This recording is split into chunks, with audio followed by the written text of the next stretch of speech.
नमस्कार दोस्तों। आज हम बात करते हैं एक ऐसे व्यक्ति के व्यक्तित्व की जिन्होंने बहुत सारी किताबें पढ़ी, बाबा साहब की। लेकिन उन्होंने एक किताब लिखी, 70-80 का दशक है। 70-80 के दशक में एक ऐसी किताब उन्होंने लिखा और उस किताब लिखने के बाद इस देश के इतिहास में, राजनीति में ऐसा ऐतिहासिक बदलाव हुआ जिसकी चर्चा आज तक होती है और सदियों होती रहेगी। जी बिल्कुल, आपने सही सुना दोस्तों।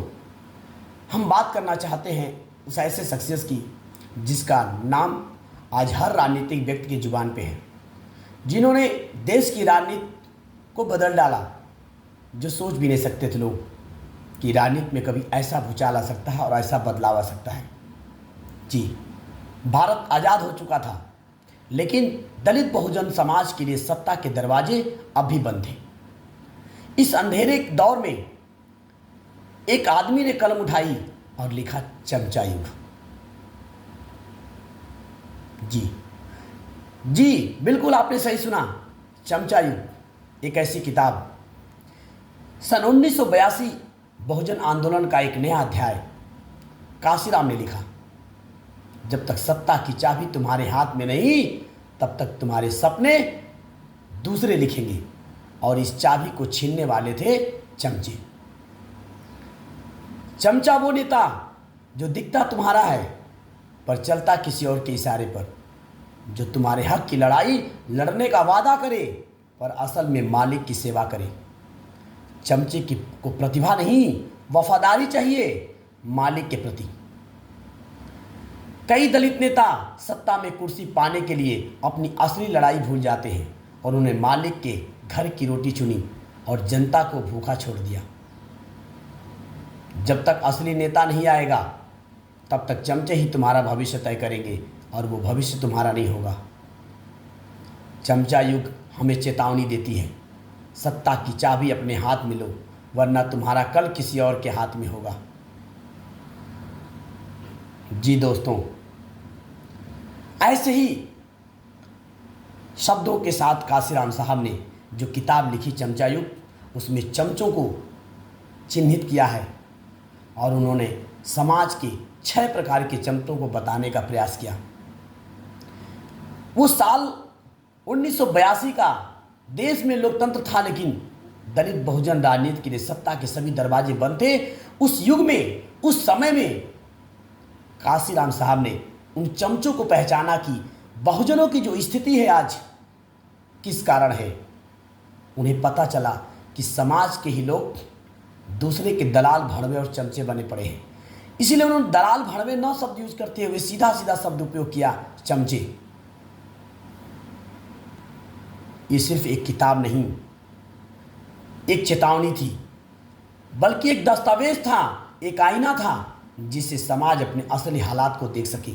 पूरी तरह से समाज के पूरे हालात को काशीराम साहब ने इस किताब में समाज को दिखाने का प्रयास किया है। समाज के बुद्धिजीवियों को बताने का प्रयास किया है कि देखो, समाज की जो लुटिया डूबी है वो समाज के ही चमचों की वजह से डूबी है।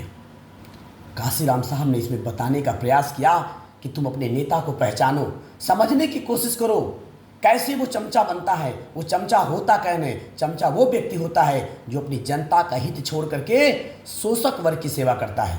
काशीराम साहब कहते हैं, किताब में उन्होंने लिखा है कि चमचा बनने के लिए प्रतिभा नहीं, वफादारी चाहिए अपने मालिक के हित के लिए। जनता के हित को भूलकर जो जाता है वही चमचागिरी करता है। काशीराम साहब जानते थे, ये बात अच्छी तरह पहचानते थे कि शोषक वर्ग ये बात जानता है कि असली विपक्ष खतरनाक होता है, इसलिए वह खुद ही नकली विपक्ष तैयार करता है। ऐसे नेता जो जनता का प्रतिनिधित्व करने का दावा करे लेकिन असल में मालिक के आदेश पर चले। उन्होंने महसूस किया। काशीराम साहब लिखते हैं कि कई दलित नेता सत्ता में हिस्सा पाने के लिए अपनी असली लड़ाई भूल करके सत्ता पक्ष की कठपुतली बन गए हैं। इससे दलित बहुजन आंदोलन बहुत कमजोर पड़ता है। इसलिए उन्होंने चेतावनी दी है। उन्होंने चमचा युग में लिखा और साफ साफ समाज को चेतावनी दी है कि जब तक असली नेता नहीं आएगा तब तक चमचे ही जनता का भविष्य तय करेंगे और ये भविष्य हमेशा मालिक के पक्ष में होगा।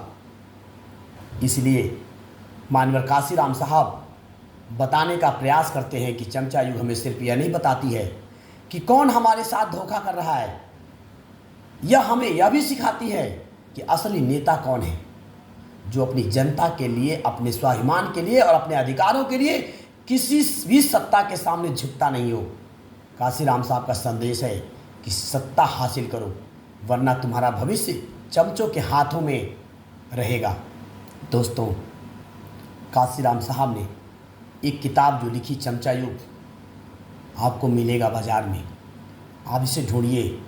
अगर आप राजनीति करते हैं, अगर आपको राजनीति में जरा सा भी इंटरेस्ट है, जरा सा आपको समाज में सामाजिक दर्द है, आपको लगता है कि समाज के लिए मुझे कुछ करना चाहिए, आपको लगता है कि हमें राजनीति करनी है तो किस तरह की राजनीति करनी है, हमारा राजनीति में किस तरह की हमारी जिम्मेदारी है, हमारी नैतिक जिम्मेदारी क्या है, अगर आप समझते हैं तो आप जरूर काशीराम साहब की इस किताब को पढ़िए।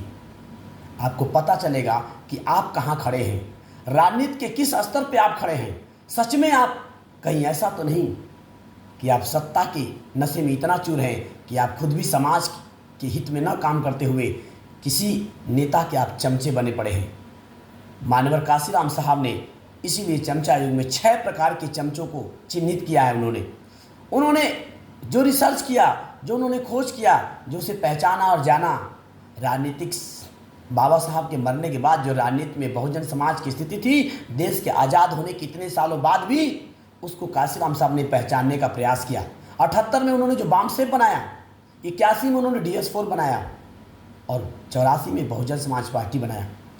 84 से पहले ही उन्होंने बामसेफ और DS4 के द्वारा जो उन्होंने समाज में घूम करके रिसर्च किया तो पाया उन्होंने कि समाज में आज समाज हमारा सत्ता से दूर है। उसके पीछे कारण ये नहीं कि हमारे लोग वोटर नहीं है और हमारे लोग सपोर्टर नहीं है, बात यह है कि जिसको नेता माने वो सब के सब चमचे निकले, वो दलाल निकले, भड़वे निकले और समाज को बेचने का काम किए।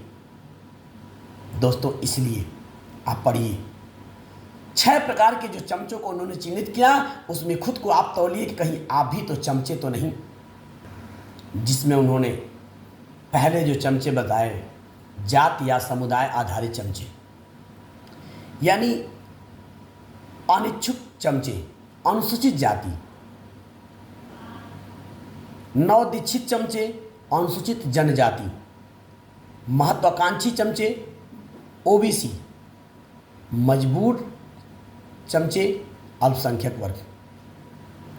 दूसरे प्रकार के जो बताया, पार्टी आधारित चमचे, जो अनुशासन के नाम पर समाज विरोधी कार्य करते हैं। तीसरे प्रकार का बताया अबोध या अज्ञानी चमचे, अपने शोषकों को ही उद्धारकर्ता मान लेते हैं। जो ज्ञानी चमचे यानी अम्बेडकरवादी चमचे, जो अम्बेडकर का आदर्श अपनाने का दिखावा करते लेकिन आदर्शों के विपरीत कार्य व्यवहार करते हैं और कार्य करते हैं। चमचों के चमचे, निजी लाभ हेतु चमचागिरी करने वाले। विदेशी चमचे, जो बाहर से भारत आकर बहुजन आंदोलन में हस्तक्षेप करने लगे, वो विदेशी चमचे। दोस्तों, काशीराम साहब के इस रिसर्च पर अगर आप समाज में काम करते हैं, अगर आप भी राजनीति करते हैं, आप भी समाज के दर्द को बांटने का काम करते हैं, समाज में आप हितैषी बनने का काम करते हैं दोस्तों, तो आप बिल्कुल यह तौलने का प्रयास करिए, खुद को तौलिए। कहीं ऐसा तो नहीं कि आप इन चमचों की गिनती में से किसी एक चमचे में आप भी तो नहीं। आप पढ़िए और रिसर्च करिए। दोस्तों, इस देश में अगर किसी ने राजनीति में अगर तूफान लाया, बदलाव लाया, अब बहुजनों को सत्ता अगर किसी ने दिलाई, तो मान्यवर काशीराम साहब, बाबा साहब के मिशन कारवां को अगर किसी ने आगे बढ़ाया, ज्योतिबा फूले के कारवां को आगे किसी ने बढ़ाया, पेरियार के कारवां को अगर आगे किसी ने बढ़ाया, तो काशीराम साहब ने। और सिर्फ इस किताब के माध्यम से, जो चमचा युग, उन्होंने एक ही किताब लिखी, मात्र 17 अध्यायों में है, बहुत बड़ी किताब भी नहीं है। आप इसे चाहे तो पढ़ सकते हैं। उन्होंने सबसे पहले यही रिसर्च करने का प्रयास किया और खोजने का प्रयास किया कि हमारे समाज में सत्ता की बागडोर क्यों नहीं, जब हमारी संख्या, हमारी आबादी, हमारी हिस्सेदारी सबसे ज़्यादा है। तो उन्होंने पाया और लिखा भी है कि हमारा समाज नालायक समाज। नालायक क्यों है? क्योंकि वो अशिक्षित है, और अशिक्षित है तो नालायक है, और नालायक है तो बिकाऊ है। इसलिए मानवर काशीराम साहब ने उन चमचों से छुटकारा पाने के लिए समाज में काम किया। पहले चिन्हित किया कि हमारे समाज में जो चमचे हैं उनको किनारे करो। किनारे किया उन्होंने, और किनारे करने के बाद समाज की बिल्कुल स्वाभिमानी व्यक्तियों को उन्होंने पढ़ा लिखा करके, समझा बुझा करके समाज का उन्हें नेतृत्व सौंपा। देश की बागडोर उनके हाथ में समझ देने का प्रयास किया। दोस्तों, आप इस किताब को ज़रूर पढ़िए। मानवर काशीराम साहब की सिर्फ एक ही किताब है, बहुत सारी पत्रिकाएं, बहुत सारे पोस्टर, बहुत सारे स्लोगन उन्होंने लिखने का प्रयास जरूर किया है, दिया है, भाषण बहुत सारे उनके हैं, लेकिन उनकी चमचा युग एक ऐसी किताब है जो सत्ता परिवर्तन में सबसे अहम भूमिका निभाई। दोस्तों, गेम चेंजर 19 आपको एक परिवर्तन लाने के लिए, एक स्वाभिमानी बनने के लिए, एक स्वाभिमान की लड़ाई लड़ने के लिए, एक सम्मान की लड़ाई लड़ने के लिए आपको हमेशा प्रेरित करता है।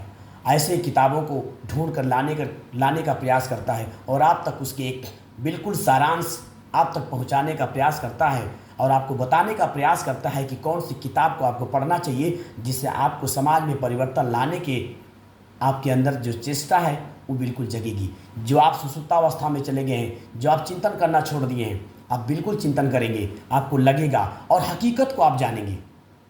इसलिए दोस्तों, मानवर काशीराम साहब की किताब जो चमचा युग, उसे पढ़िए और अपने जीवन में उतारिए और ले आइए एक स्वच्छ राजनीति की। वरना अगर अच्छे लोग राजनीति में नहीं आएंगे तो बुरे तो हमेशा हावी रहेंगे और राजनीति करते रहेंगे। आप सोचते हैं कि राजनीति गंदी चीज़ है। राजनीति गंदी नहीं है, गंदा बनाया गया है। गंदी होती तो लोग उसमें जाते नहीं। बताया जाता है कि आप वहाँ ना आइए, आपकी ज़रूरत नहीं वहाँ, आप समझिए। मानवर साहब ने चमचा युग में लिखा है, बताया भी है कि सत्ता और मास्टर चाबी जिससे सारे दरवाजे खुलते हैं, सारे ताले खुलते हैं। सत्ता वो पावर है जिससे हर कार्य किया जा सकता है। इसलिए आप सत्ता पाने के लिए सबसे पहले अपने स्वाभिमान को जगाइए और आप समझने की कोशिश करिए कि हम समाज सेवा करते हैं तो हमें समाज सेवा कैसे करनी है। आप ज़रूर पढ़िए एक बार, और पढ़ करके आप कमेंट में हमें ज़रूर बताइएगा कि क्या मानवर काशीराम साहब की जो चमचा युग किताब है उसे पढ़ना चाहिए कि नहीं पढ़ना चाहिए। क्या उसको पढ़ने के बाद आपके अंदर एक चेतना जगी कि नहीं जगी? क्या आपको लगा कि नहीं लगा कि हम कहीं गलत थे या सही थे? आप खुद को तौलने की कोशिश करिए। हमने पढ़ा है, हमने खुद को तौलने की कोशिश किया ज़रूर। दोस्तों, आप भी पढ़िए, और ये मेरा वीडियो आपको पसंद आए, चमचा युग पढ़ने के बाद और अच्छा लगे, तो आप मेरे वीडियो को ज़रूर शेयर करिए, लाइक करिए। और गेम चेंजर 19 आपको ऐसे बहुत सारे कंटेंट ढूंढ करके आप तक लाने का प्रयास करता है और आपकी ज़मीर को जगाने का प्रयास करेगा और करता रहेगा। नमस्कार दोस्तों।